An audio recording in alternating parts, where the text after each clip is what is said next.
Honorables députés, chers collègues, nous sommes aujourd'hui saisis d'une question d'une gravité exceptionnelle, celle de la mise en accusation devant la Haute Cour de justice de plusieurs ministres en cause dans le rapport accablant de la Cour des comptes sur la gestion du fonds Force Covid et sur d'autres délits. Je me tiens devant vous animé d'un double devoir, celui de vérité, mais également celui de justice. Nous allons parler un peu du caractère indispensable de la transparence par rapport à cette situation. Au cœur de cette affaire se trouve une exigence fondamentale, celle de la transparence dans la gestion des deniers publics. La pandémie de Covid-19 a durement frappé nos citoyens, érodant leur santé, leur pouvoir d'achat et leur confiance dans les institutions. Dans cette crise, l'État s'était engagé à mobiliser près de 1 000 milliards pour soutenir la nation. Ce fonds destiné à sauver des vies et des moyens d'existence devait être géré avec une rigueur absolue. Et si vous vous rappelez bien, le président Ousmane Sonko, à la suite de son audience avec le président Macky Sall, avait bien alerté sur la gestion de ces fonds.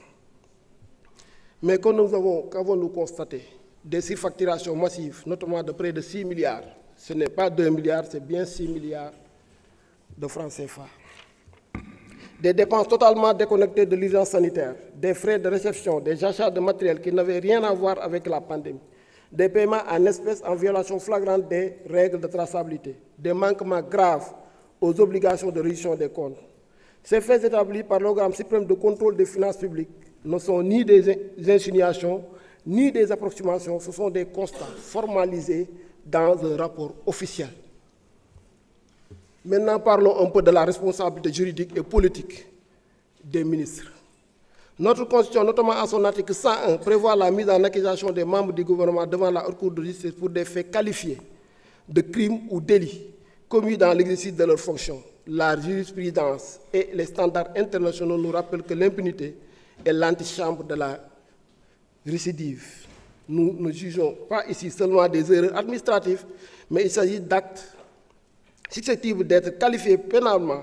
détournement de deniers publics, corruption passive et favoritisme, complicité. Laisser ces faits sans suite judiciaire reviendrait à dire que certains citoyens, du fait de leur statut, sont au-dessus des lois.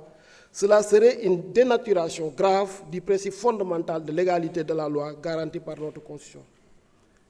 Et cela nous rappelle un devoir moral envers les Sénégalais. Honorables collègues, nous devons également entendre le cri silencieux de nos compatriotes qui ont souffert et continuent de souffrir. Des familles entières plongées dans la précarité attendaient ce soutien vital pendant la crise. Chaque franc détourné ou gaspillé est une trahison de cette confiance. En mettant en accusation ces ministres, nous ne cherchons ni la vengeance, ni la politisation de la justice, nous défendons la probité. Nous restaurons la dignité des institutions, nous affirmons notre engagement à construire un Sénégal nouveau où la réduction des comptes n'est plus une option mais une obligation. Un signal fort, et le président Bassirou Diomaye l'avait rappelé tout récemment en disant que, à qui veut l'entendre, nous devons être irréprochables. Si nous sommes pris à défaut dans le cadre de la gouvernance, le peuple sera déchanté et nous ne pourrons plus les mobiliser. Il disait également en ces termes, si l'un d'entre nous, en toute responsabilité et en toute connaissance de cause, décide dans l'intimité de son bureau de transgresser, il ne pourra entraîner personne dans une solidarité gouvernementale. Mbokk yi, situation bi mu ngi nii comme ni ma ko waxee léegi man fii laa toogoon fii laa taxawoon keroog ba rapport bi génnee ma yëkkati samay loxo ci kaw ne yàlla nañu yàlla àtte ak le président Macky Sall fii laa ko waxee woon yàlla àtte nañu ak le président Macky Sall kon bu ñu naan kooku dañ koo ñaanal day may fàttali ki woykat bi lu mu doon waxal ma sàcc wax leen am na koo xam ne yàlla def na ko ponkal parce que kooku day joxoñ sénégalais yi di ko falal kooku la sénégalais yi ñaanal kooku la sénégalais yi déglu ba ñu yegg si fii tey sur la transparence ba yàlla indi li mu indi nii tey parce que lii mënoon nañ ko def bu yàgg te defuñu ko am na ñuy fàttali la situation man may mën a busoo dama lay dollil cas contact yi da nga koo fàtte ak cas importé yi dolli ko ci liste bi nga xam ne da nga ko ci war a dolli. Nous avons été toujours constantes ici au niveau de l'Assemblée nationale kooku il faudra que nit ñi mun ko rappeler bu baax a baax a baax sànq maa ngi gis muy ingratiner sama benn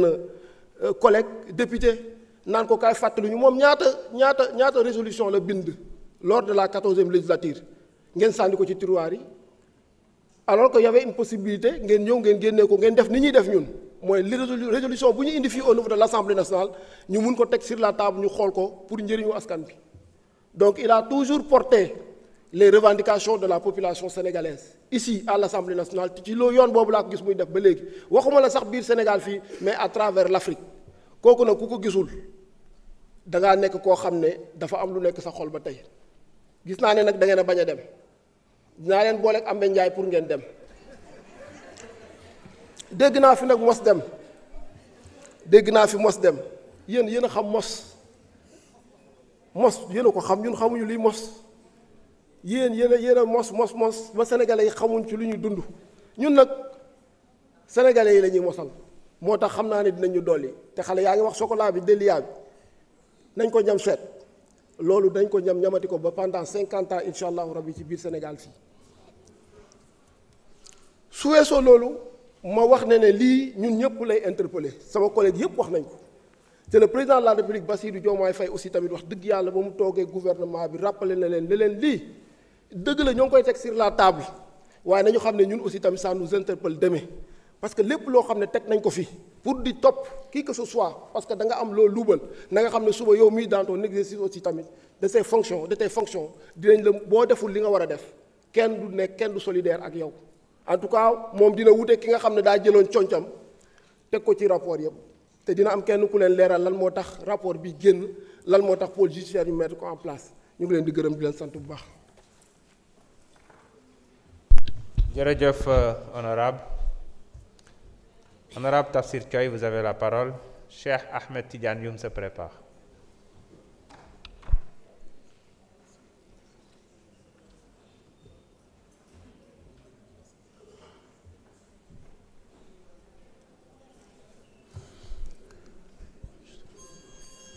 Je vous remercie, Monsieur le Président.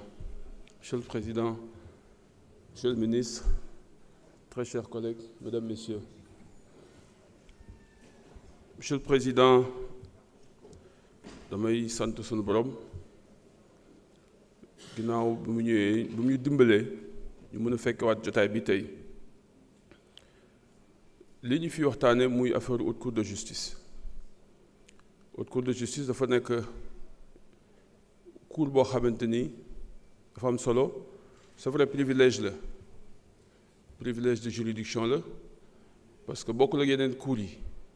cour bii dañ fiy juger ñi nga xam ne dañ leen dénkoon ay responsabilités gouvernementales muy président de la République wala nga nekkoon membre du gouvernement loolu ay responsabilités politiques la ay décisions politiques ñoo fay génn contexte dafay lal décision environnement dafay lal décision et sens bi ngay nekk pour jël décision yi kële ku nekkul wala ku ko mësul def mën na ko bañ a xam. C'est pas pour rien qu'on a pris les députés pour que ñu nekk ci haute cour boobu pour juger ñi nga xamante ni dañu doon jël ay décisions sur la base des orientations